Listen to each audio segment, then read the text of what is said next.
Richard Dutra, soy el subdirector de C1 y en nombre de un conjunto de docentes, de la dirección y de no docentes también, ¿sí?, de funcionarios del liceo, les damos las más cálidas bienvenidas. Esperemos que sea lo más cómodo posible, que pasen lo mejor. Y bueno, un poco con estas palabras vamos a dar comienzo oficialmente al Congreso de Educación de Jóvenes y Adultos, ¿sí? Susana Marzano Paz, ¿sí? Presente, pasado y desafíos, ¿sí?, del Plan 94, Marta Habermas.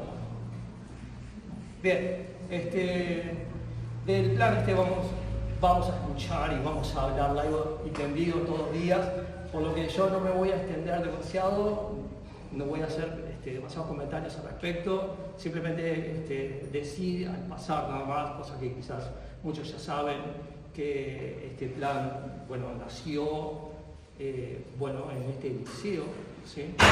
Y lo mismo que este congreso también. Bueno, es que este plan nació como la inquietud, o como una pequeña inquietud de algún grupo de docentes, ¿sí? Obviamente Marta allí encabezando, y que este congreso también, digamos que este congreso ha nacido a partir de la inquietud de ciertos docentes del grupo, ¿sí?, de este liceo nocturno. Y a partir de allí, igual que este plan, que al principio parecía una idea alocada, fue tomando un poquito forma, y esa idea alocada de repente, de a poco, se transformó en el presente, ¿sí?, digamos, en una realidad, lo mismo que este plan. Digamos que a pesar de eso, estamos todos acá, por suerte, gracias a un esfuerzo, un esfuerzo de un grupo en el que todos tuvimos que ir poniendo un poquito cada uno de sí para llegar a esto. Digamos que cada uno puso allí su granito de arena, y en mi parte, digamos que también colaboré con mi granito también, digamos, pero tengo que decir que aunque yo traía mi granito de arena, cuando llegaba con el granito vi que también algunos venían con unas piedras enormes y bueno, digamos que entre esos, ¿sí?, esos sísifos que llegaron con las rocas para lograr que esto sea una realidad, ¿sí?, no los voy a nombrar a todos, ¿sí?, porque son unos cuantos y no quiero dejarme nadie, pero digamos que sí alguien especial que estuvo desde el principio y que va a seguir ahora, y al que tengo el gusto de darle la palabra, ¿sí?, Gastón Cortés, ¿sí?, que es quien va a estar ahora con ustedes. Muchas gracias por estar.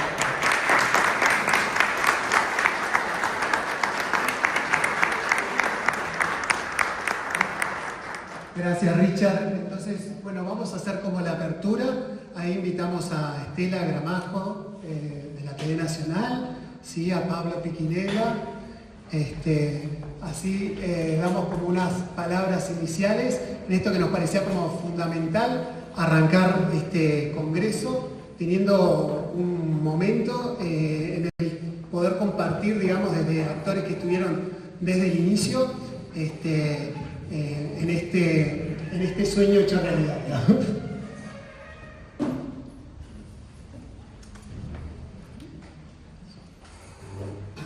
Bueno, buenas tardes, buenas noches. Un gusto y una alegría poder estar aquí con ustedes en nombre de la mesa permanente de la TD, de la Asamblea Técnico Docente de Secundaria. Queríamos trasladar un saludo. Primero pensamos en hacer una reflexión sobre el plan, después estuvimos mirando que había unos cuantos referentes que iban a estar profundizando en el plan, entonces quisimos trasladar allí este saludo. Estimadas y estimados profesores, funcionarios, estudiantes, autoridades invitadas, es un honor y también una gran responsabilidad dar la bienvenida a este primer Congreso de Educación para Adultos, un espacio concebido desde la urgencia y la convicción, Nos reúne hoy la conmemoración de los 30 años del Plan 94 Martha Averbu, una iniciativa visionaria que no nació de un despacho burocrático, sino del compromiso profundo de docentes que entendieron un principio irrenunciable: el derecho a la educación. Ese legado nos interpela con fuerza. El Plan 94 se creó con un propósito claro y humano: atender a adultos y a jóvenes con condicionamientos laborales, de salud o estudiantes privados de libertad.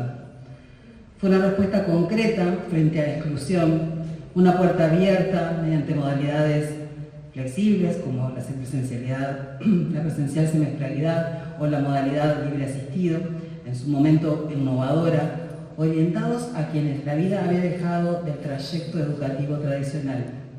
En esencia, se trató de un acto de justicia educativa. Sin embargo, desde su creación, a 30 años de su creación, no podemos conmemorar sin abrir una reflexión profunda. La evidencia y experiencia cotidiana en nuestras aulas muestran que la flexibilidad, originalmente pensada como herramienta para incluir, acompañar, sostener trayectorias reales, ha sido desvirtuada por prácticas e interpretaciones que la vacían de sentido.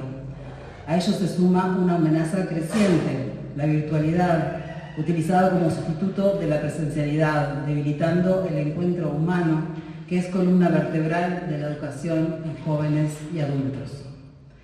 Este congreso, por tanto, no es únicamente un aniversario, es una invitación a la memoria activa y a la acción.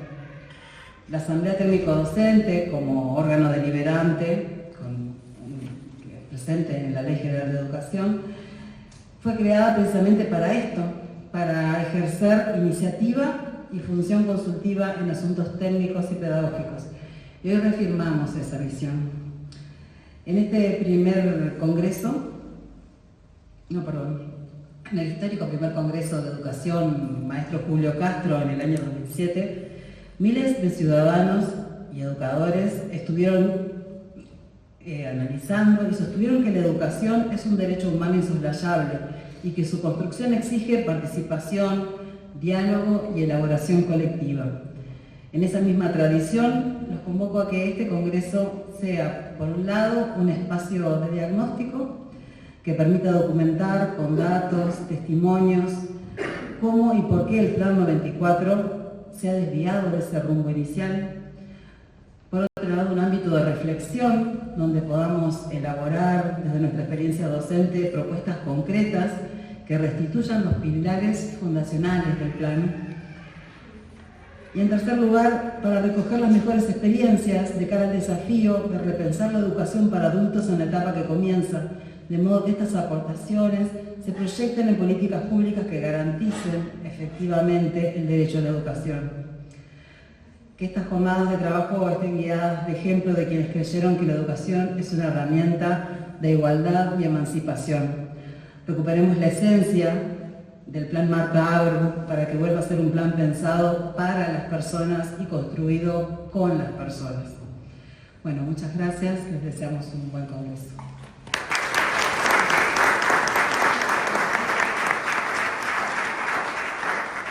Bueno, buenas tardes a todos y a todas.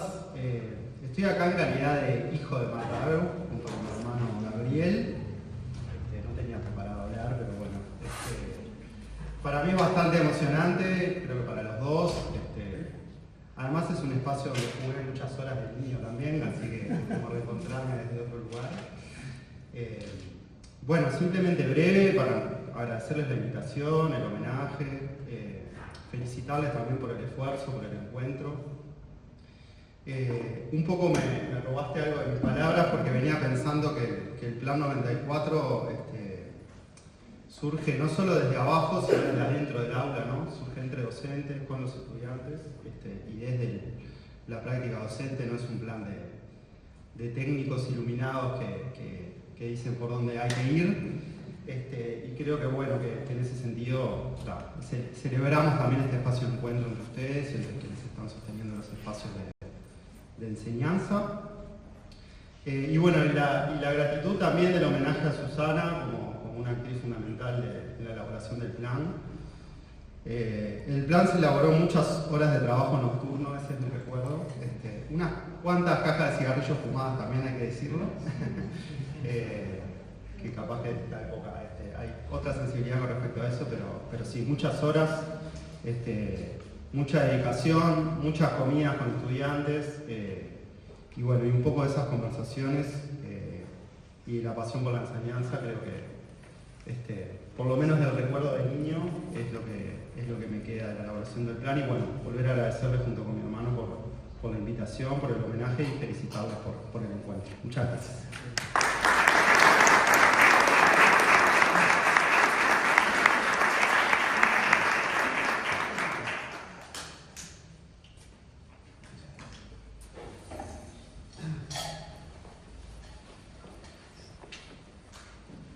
Bueno, comentarles que un poco la iniciativa de los compañeros de acá del Liceo 1, sí que estuvimos pensando un poco cómo proyectar esta instancia, surgió bueno en esta idea de hacer un homenaje justamente a Marta y a Susana, bueno, y a todas esas personas que también formaron parte de ese grupo motor inicial y que se nos pasan como a las generaciones que vamos llegando después y no tanto.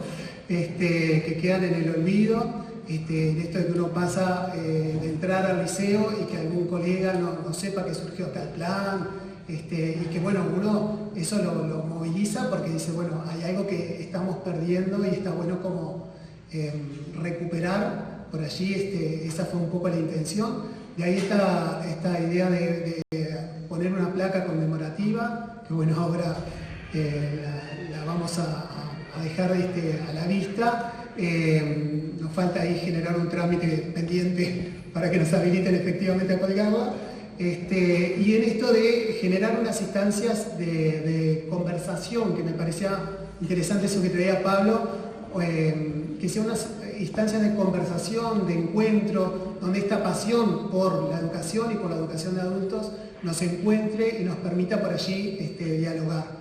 Por eso organizamos esto en tres grandes ejes, tres grandes mesas, ¿sí? Algunas que tienen que ver más con la historia del plan, con el surgimiento, la gestación del plan, en todo este proceso que decía Richard más temprano, ¿no? Este comienzo en el Liceo 1, la continuidad en el Dámaso, la profundización, la expansión de las ideas en el Dámaso, que después deviene en la extensión del plan a todos los nocturnos, y en la generación de las distintas modalidades que después fueron retomadas en distintas experiencias educativas y que siguen siendo como un eje en relación a innovación educativa. Por eso nos parece como muy importante esto de traerlo. Entonces un eje va a ser una mesa fuerte en torno a la historia del plan, a la memoria del plan, que nos parece por allí fundamental.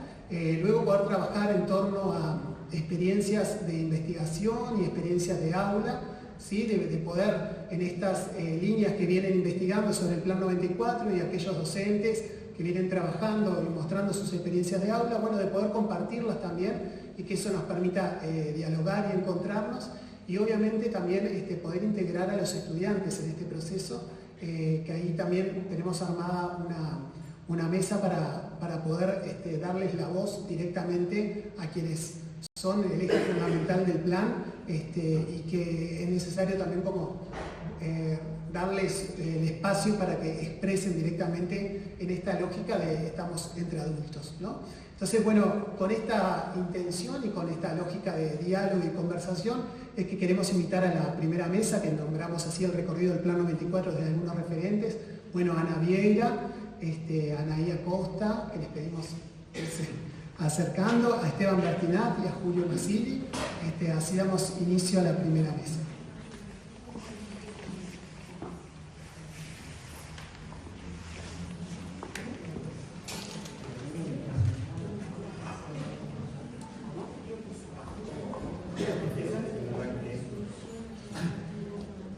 ¿Alguien tiene algo para presentar o algo?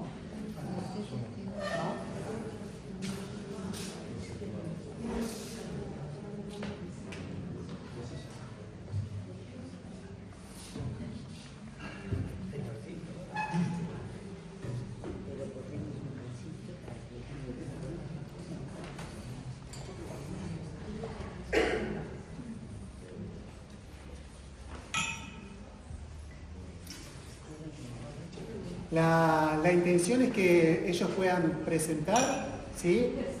La dinámica, que por ahí se burlaban un poquito, es, si vemos que el tiempo está como medio justo, va a aparecer el compañero acá. Al terminar, lo que vamos a hacer es un espacio de conversación, ¿no? De poder hacer preguntas, de dialogar, después que planteen los cuatro.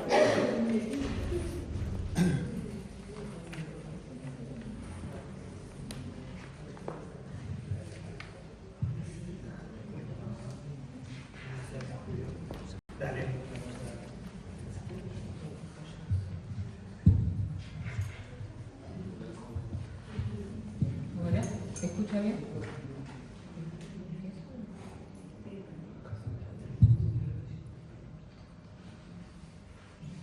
Bueno, buenas tardes a todos y todas.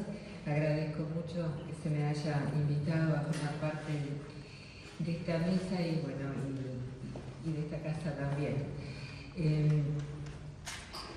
Bueno, para empezar, celebro que este espacio que hoy nos convoca lleva el nombre de una gran mujer, a la que siempre admiré profundamente, Susana Marzano. Militante y comprometida, entendió a la educación como su lugar de lucha por una sociedad más justa.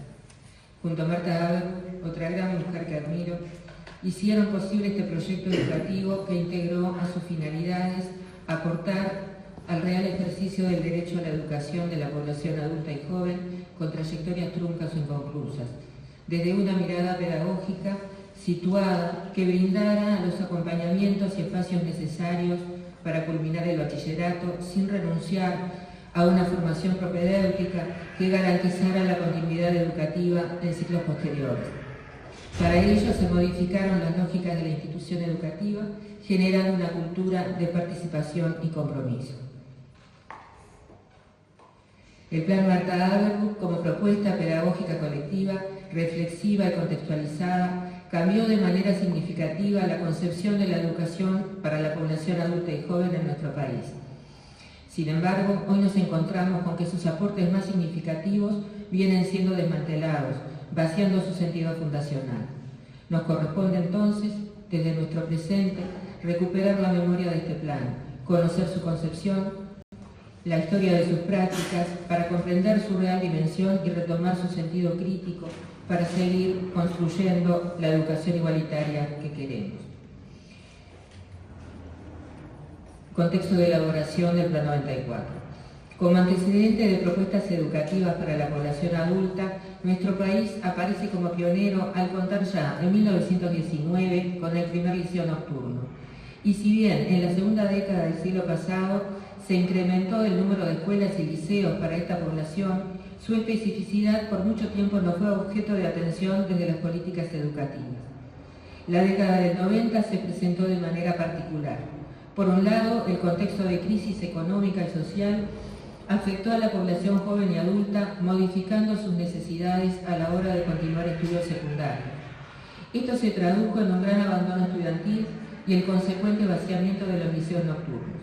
Frente a esta situación, las autoridades del momento respondieron con el cierre del turno nocturno en un número significativo de liceos a nivel del país, decisión que constituyó uno de los mayores ataques a nuestra educación pública en los últimos 30 años. Pero en esta misma década se produce una renovación de la reflexión sobre la educación de la población adulta.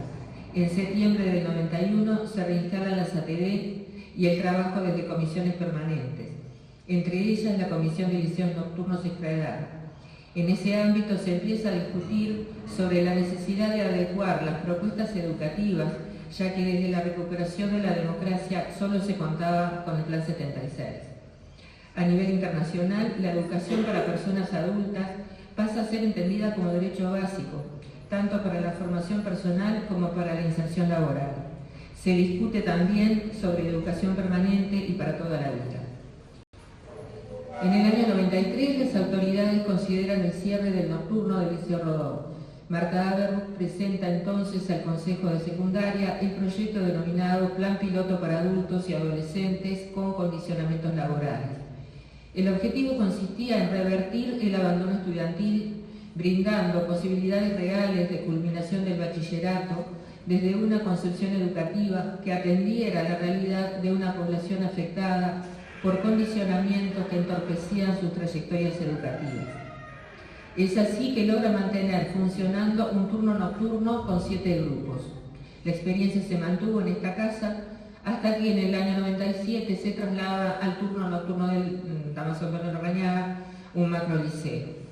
Bueno, el segundo punto que voy a compartir con ustedes tiene que ver con algunas de las innovaciones que a mi juicio resultan importantes.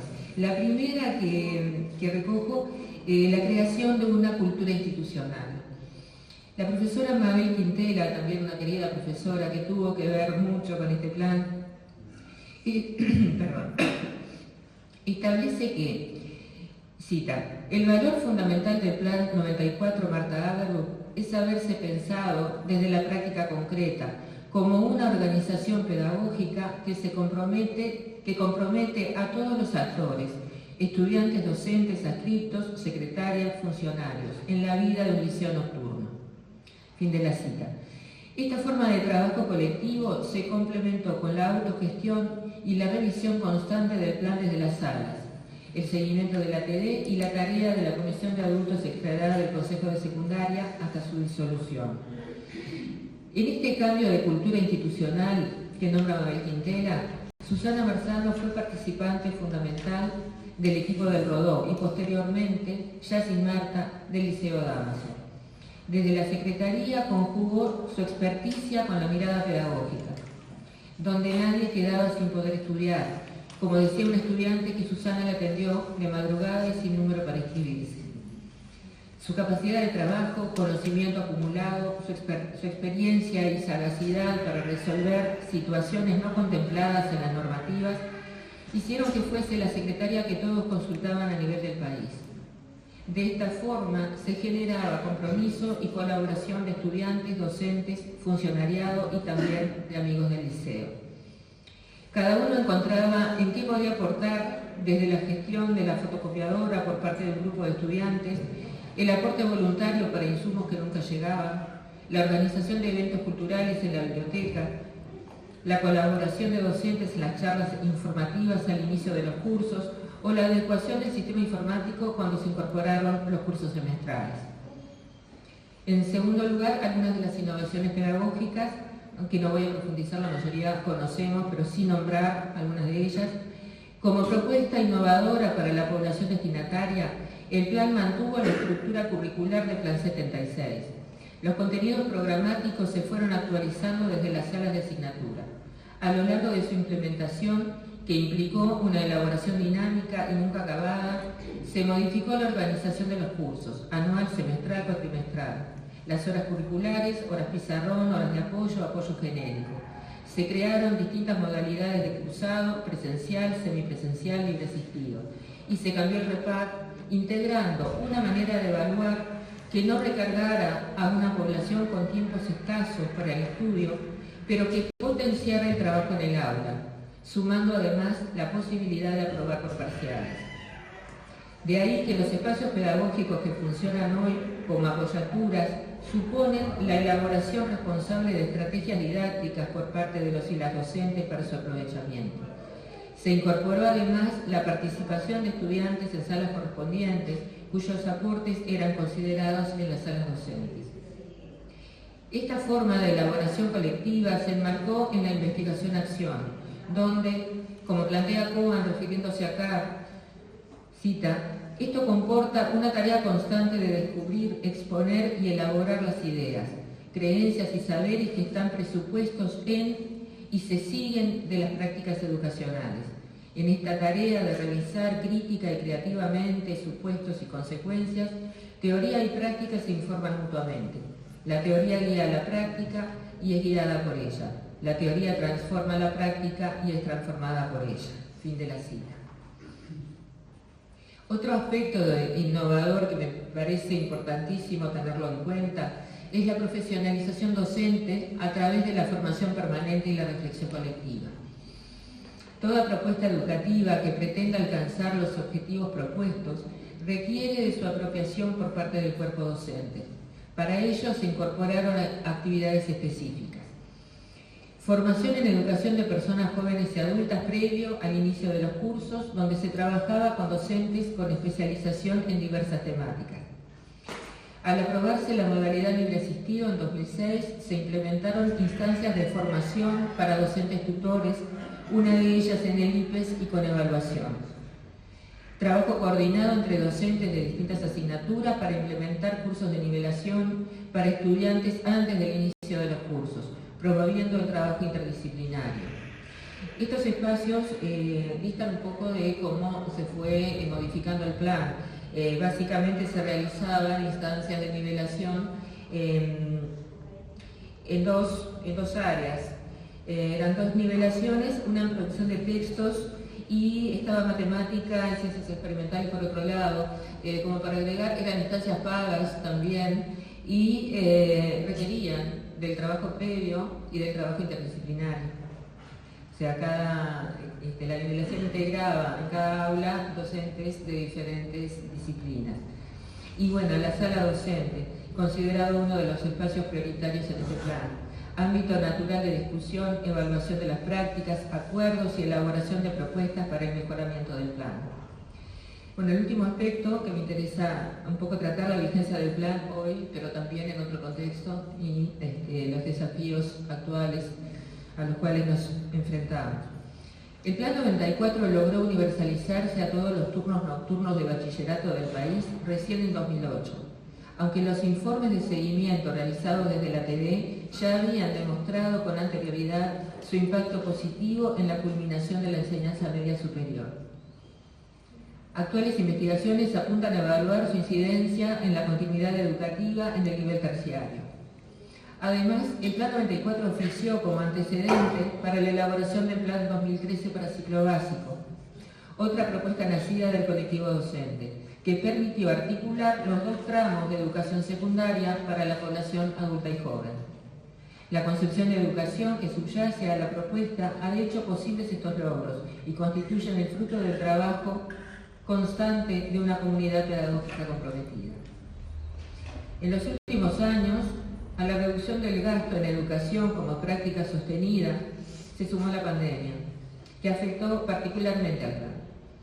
En ese escenario se instalaron prácticas que socavaron la discusión horizontal entre docentes. Las convocatorias a las salas quedaron libradas a la voluntad de las direcciones liceales y también las discusiones que estaban habilitadas. De manera contraria a lo que se sostenía en los discursos, la virtualidad sustituyó al vínculo pedagógico y contribuyó a la exclusión de estudiantes que no contaban con los medios necesarios, materiales y simbólicos para sostener sus trayectorias. En mayo de 2020, la TD elaboró para los planes 94 y 2013 el documento Propuesta de acciones a tomar al momento de retornar a la presencialidad, donde proponía acciones para revincular estudiantes y reparar en parte los daños pedagógicos, documento que nunca fue considerado por la Dirección General de Educación Secundaria. El retorno a la presencialidad hizo visible el aumento de las vulnerabilidades de nuestra población estudiantil sin incorporarse ningún acompañamiento.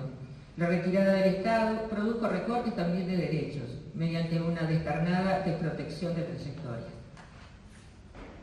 Bueno, como último aspecto, qué puntos, qué cosas nos queremos recuperar, cuáles queremos modificar, ¿no? Y cuáles también seguir elaborando. A manera de síntesis, hemos asistido a un paulatino desmantelamiento del Plan 94 que vacía su sentido pedagógico y precariza el trabajo docente. Reducción de grupos superpoblados y creación a demanda. Eliminación de los cursos anuales y con ellos la modalidad semipresencial.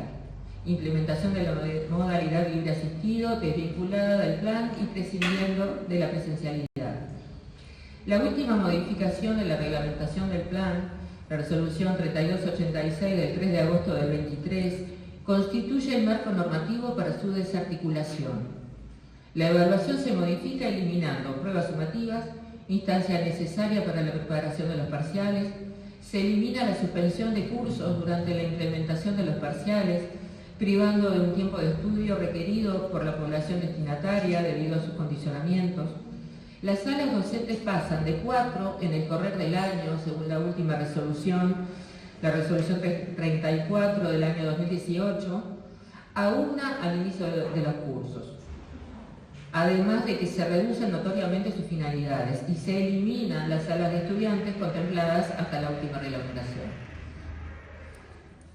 O sea, yo, una de las cosas que trabajé el año pasado con este reglamento, no podemos seguir trabajando en Plan 94 teniendo esta normativa, la última reglamentación. Esto yo creo que se debe de pensar desde las salas docentes y bueno, recuperar la memoria de un plan construido colectivamente nos interpela en un presente marcado por el individualismo y la salvación que ofrece la lógica del mercado.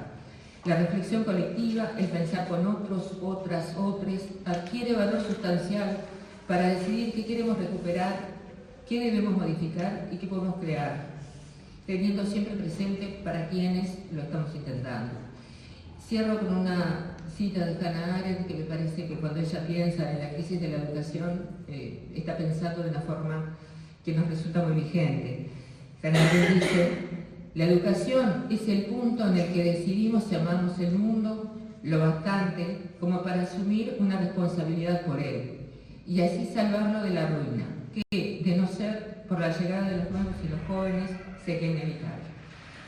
Muchas gracias.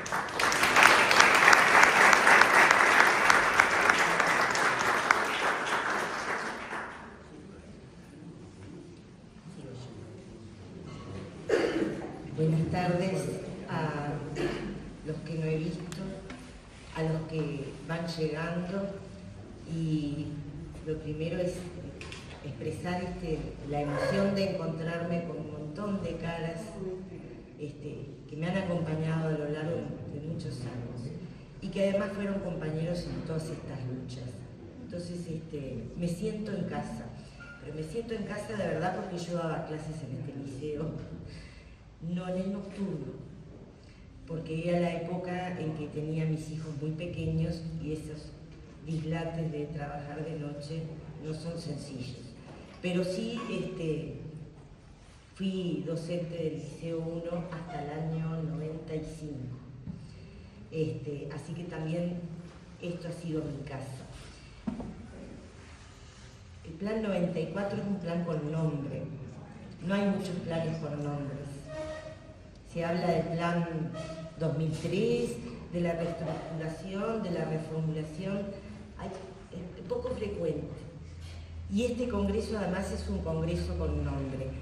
Y esto tiene un sentido muy claro, que es que este plan fue construido desde los educadores, desde los estudiantes, desde los funcionarios. Y en el nombre de Marta Ábago, en el nombre de Susana Marzano, están todos representados. Entonces, me parece que marca la diferencia respecto a los demás planes que yo he conocido a lo largo de la historia en educación secundaria, ¿no? Es un plan que recuerda y homenajea a los propios protagonistas. Y me gustaría centrarme en dos consideraciones. Voy a tratar de leer y hablar menos, porque si no se me va a ir el tiempo.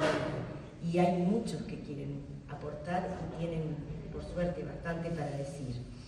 Yo me voy a centrar en dos consideraciones que me parecen bien relevantes cuando hablamos de este plan 1994.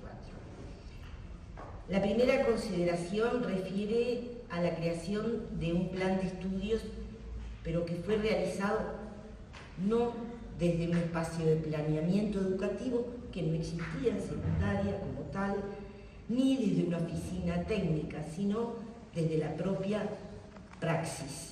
Es decir, la experiencia conjugada con los aportes teóricos, desde los docentes, funcionarios, estudiantes. Yo destaco esta línea de análisis, que ya lo señalaban a Ana y los que antes aportaron, porque creo que es clave, y sobre todo en épocas en que se elaboran propuestas educativas que están pensadas muy alejadas desde la praxis, pensadas más desde lo técnico. Se pueden tener cosas valiosas, que siempre hay aportes a considerar, pero hay un divorcio. Y eso es insoslayable. Este plan mostró la enorme capacidad de los educadores, directivos, funcionarios, estudiantes, integrando una comunidad educativa, la enorme capacidad para analizar el contexto, los problemas que estaban enfrentando, analizar y pensar y reflexionar sobre sus propias prácticas y crear una propuesta pedagógica concreta.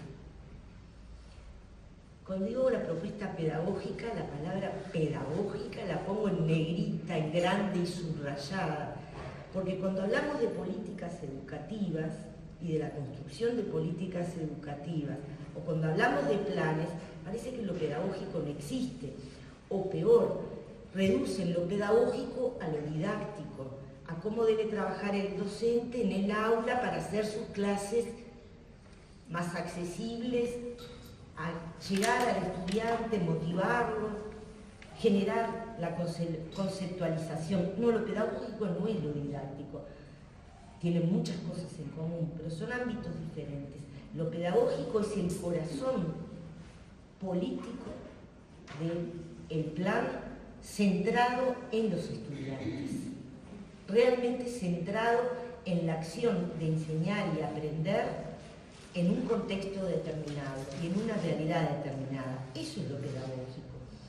En segundo término, me voy a centrar en las innovaciones que introdujo el Plan 94 y ahí vuelo porque ya las ha mencionado Ana y seguro que ustedes las conocen. Solo voy a hacer alguna acotación para reforzar alguna idea.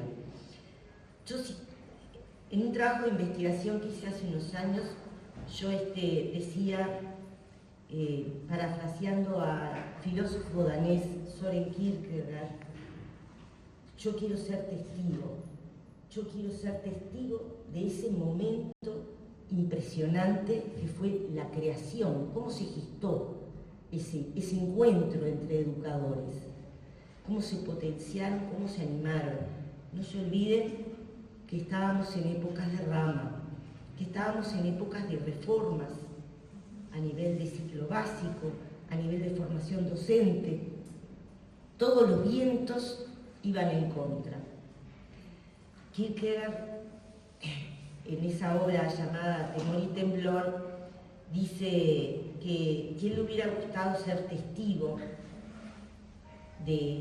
había escuchado la historia desde pequeño, la historia bíblica de Abraham y Sara, que no podían tener hijos y que allá cuando eran muy viejitos, bueno, Dios, Jehová, les concede su hijo Isaac.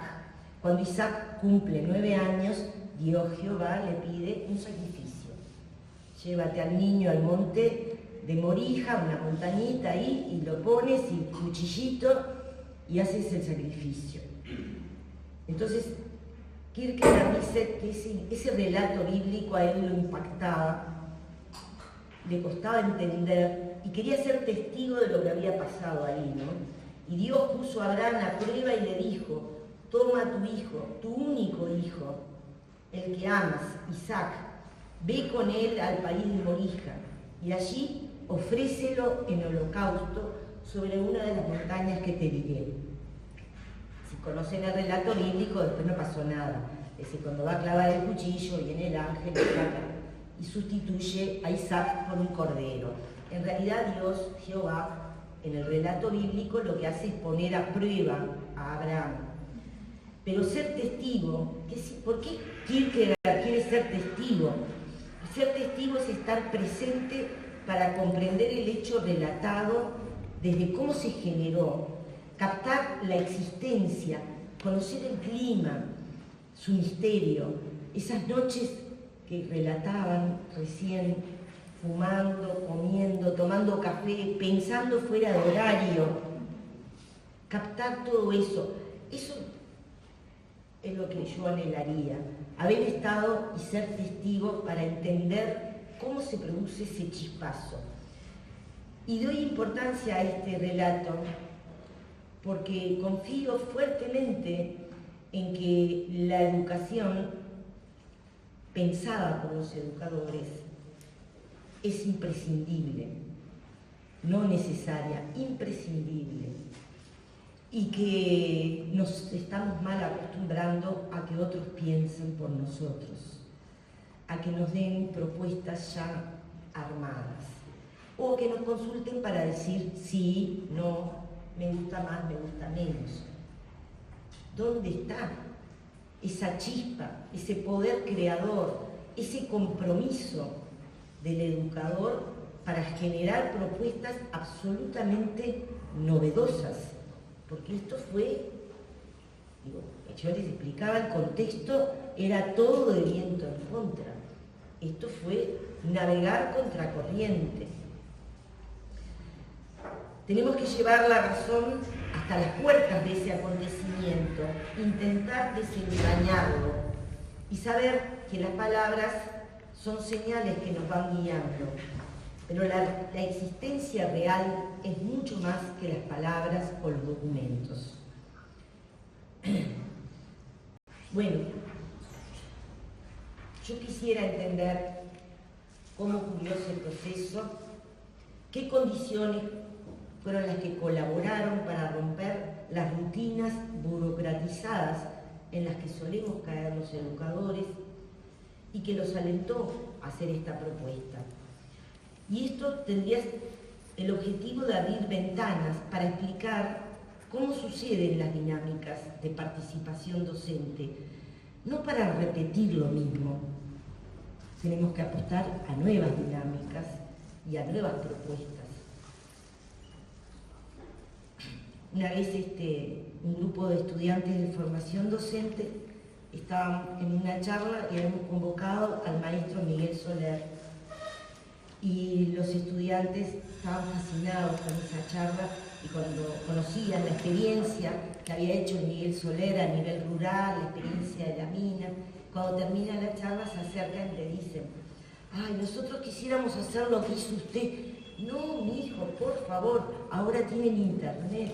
Yo tuve que andar a caballo, no vamos a hacer lo mismo. Está clarísimo, no podemos repetir lo mismo. Tenemos mucha más experiencia. Y sobre los hombros de esos gigantes es que podemos pararnos y mirar más lejos. En este sentido, el Uruguay fue absolutamente pionero en la creación de educación para adultos. En el año 1919 se crea la educación para adultos en educación media, impulsada por el profesor Arias, y se crea el primer liceo nocturno. Así que tenemos una larga historia, más de 100 años de educación de adultos.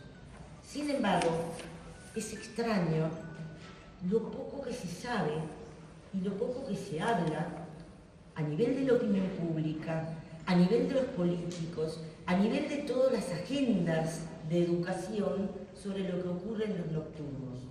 Es el espacio de la oscuridad, invisible. Y esta realidad, creo que tenemos que pelear para romperlo, hacerlo visible, mostrarlo, ¿no? A partir del diagnóstico que la propia ATD realizó acerca de las problemáticas que tenían los liceos nocturnos, es que el grupo liderado por Marta Averbuch, los docentes del liceo número 1, comprometidos en la experiencia, los funcionarios, estudiantes, crearon esta propuesta, la presentaron y yo digo, aprovecharon el intersticio, aprovecharon que estaban todos peleando por otras cosas y que nadie miraba el nocturno. Si esto se hubiera propuesto para un liceo diurno, nunca lo hubiéramos tenido en ese contexto. Pero como era el nocturno, bueno, hagan la experiencia. Carbonell en el consejo de secundaria, así me lo relataba él incluso. Hagan la experiencia. Si les va bien, bueno. Si no, no pasa nada. El nocturno, tierra de nadie. Bueno, Este plan fue objeto de seguimiento, evaluación por parte de la ATD, después se instaló en el Liceo 3, como relataban anteriormente. A mí me tocó participar más directamente, involucrada con el seguimiento y el apoyo a este plan, si bien yo había trabajado en nocturnos también, es decir, que no desconocía la realidad del plan.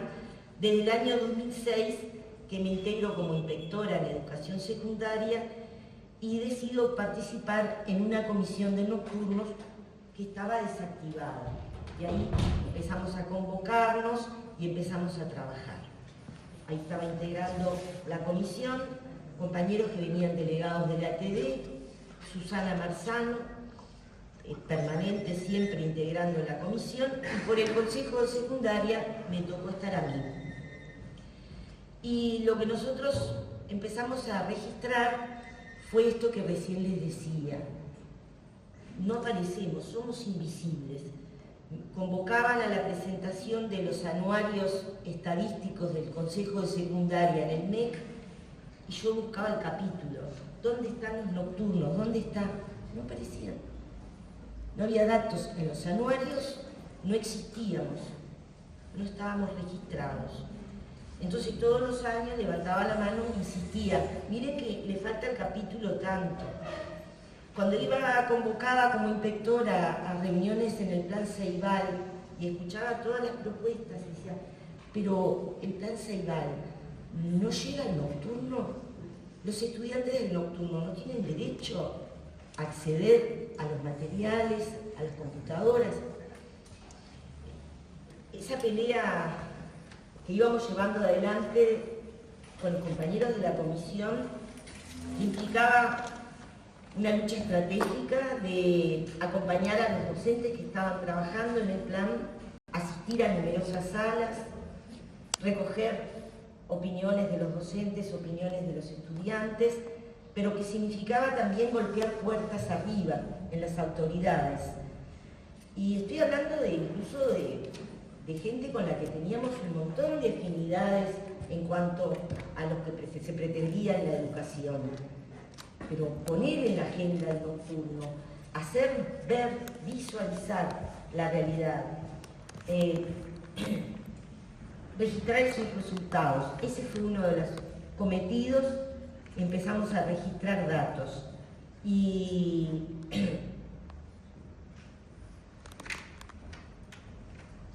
quiero leerlos porque eran bien interesantes los datos